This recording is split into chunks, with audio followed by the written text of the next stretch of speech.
सोलापूर आणि कोल्हापुरात भूकंपाचे धक्के. सोलापूर आणि कोल्हापूरमध्ये शनिवारी रात्री भूकंपाचे धक्के जाणवले आहेत.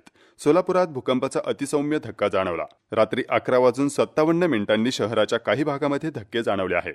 तर कोल्हापुरात 3.9 रिश्टर स्केलच्या भूकंपाचे धक्के जाणवले. तर कर्नाटकातील बागलकोटमध्ये या भूकंपाचे केंद्र आहे.